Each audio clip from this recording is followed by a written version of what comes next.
I'm Z, and I'm a strength coach who's been training with calisthenics and weights for 9 years now. Today, we're discussing why little details matter in calisthenics. Most people think progress comes from doing more, but in calisthenics and hybrid training, these small details matter more than anything else. So let's talk about some things you should not miss. First up is your finger strength, and by extension, your wrist strength.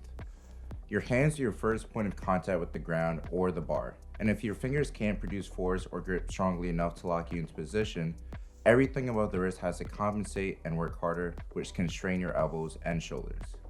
Take pull-ups for example. If your hands only have the strength to hold you for 8 reps, but your back and biceps are capable of 12, then you're never actually training your pull-up strength to its full potential. That same idea carries over to planche work, handstands, and just about any floor-based strength movement or any movement where you have to grip a bar.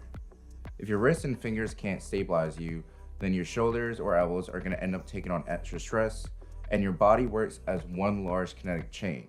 So if there's a leak somewhere, another part of the body is going to have to try and compensate for that leak. My favorite exercises to target this area are fingertip push-ups and planks, finger pulses, rice bucket training, and grip work that targets the forearms. There are so many ways to strengthen this region, so pick exercises that are sustainable for you and keep them consistent in your routine.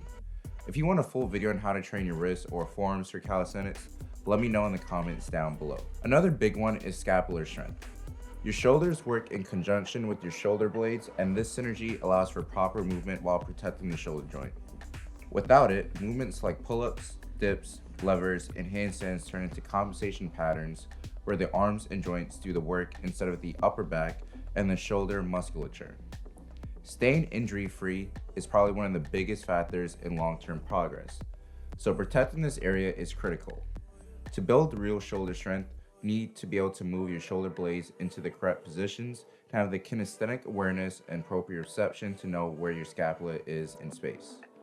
To train this, we can use movements like scapular pull-ups, scapular push-ups, scapular rolls, dip scapular depressions, and shoulder dislocations, both with a band and with a bar. I personally include these as a quick warm-up before every calisthenics session, usually for 5 to 10 reps per exercise. Doing this consistently allowed me to build the strength and awareness I needed early on and maintain it years later. A little really does go a long way.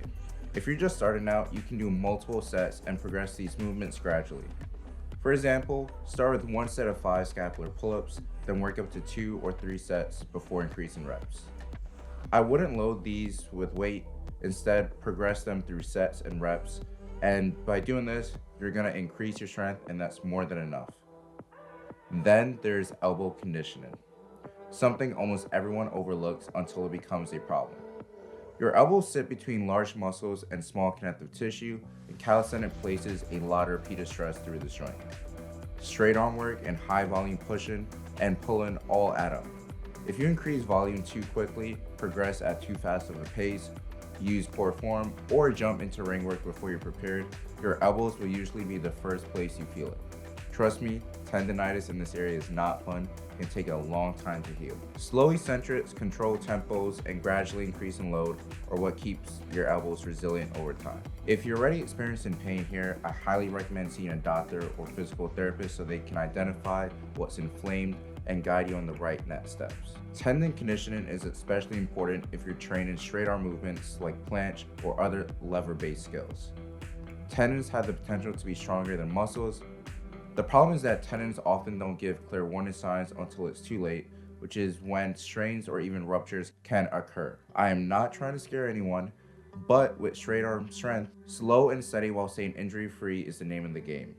Low intensity holds in your progressions, longer time under tension, and consistent exposure are what actually allow tendons to get stronger. This phase feels slow, but it's what makes advanced strength possible later. Support holds on bars and rings, especially ring turned out holds, can be useful when appropriately programmed to help condition your tendons and elbows. High rep and low intensity isolation work such as bicep curls are amazing for conditioning, as well as these type of movements help promote blood flow to the joint, and this blood flow allows nutrient delivery, recovery, and collagen turnover. So to close this video out, the little details aren't optional. They decide whether your training leads to sustainable progress or constant setbacks. Pain and discomfort are not badges of honor. There's signals that you're either doing too much or progressing way too fast. If you want real calisthenic strength that actually lasts, mastering the details has to come first. See you all in the next video.